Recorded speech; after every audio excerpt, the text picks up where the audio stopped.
आपल्या प्रत्येकाला पुढं जायचं असतं, प्रगती करायची असते, परंतु बहुतेक जणांना आपण पैसा कमवतो ते छान वाटतं, परंतु दुसरे पैसा कमवतात त्यावेळेस वाईट वाटत असतं आणि इथंच आपली फ्रिक्वेन्सी मिसमॅच होते.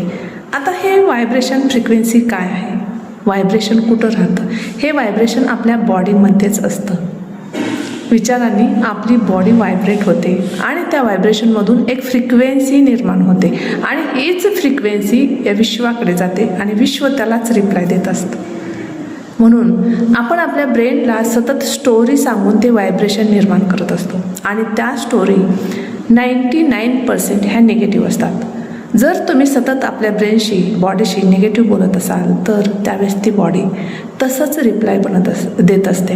तुम्ही म्हणता की माझं नशीब खराब नाही आहे, मला आज मूड नाही आहे, त्यावेळेस आपली बॉडी लगेचच निगेटिव्ह होती. आणि ज्यावेळेस तुम्ही सतत जर असं बोलत असाल तर आपला फोकस त्या पॉझिटिव्हिटीवर कसा जाणार आहे. म्हणून इथं गरज आहे तुम्हाला तुमच्या बॉडीला ती निगेटिव्ह स्टोरी सांगणं बंद करायचं आहे. ज्यावेळेस तुम्ही म्हणाल की यस मी करू शकतो, मी करू शकते, मी अमीर आहे, मी पैशाच्या संधी अनेक निर्माण करू शकते, तर ते व्हायब्रेशन निर्माण होतील आणि त्या व्हायब्रेशनमधून योग्य फ्रिक्वेन्सी बाहेर पडून तुम्हाला अनेक संधी दिसून येतील, ते मार्ग सापडतील आणि तुम्ही एबल होत जाल सक्सेस मिळवण्यासाठी. म्हणून आजपासूनच समजून घ्या तुमचे व्हायब्रेशनची लेवल कशी आहे, तुमची एनर्जी कशी आहे आणि तुमची फ्रिक्वेन्सी कोणती आहे. Thank you for watching.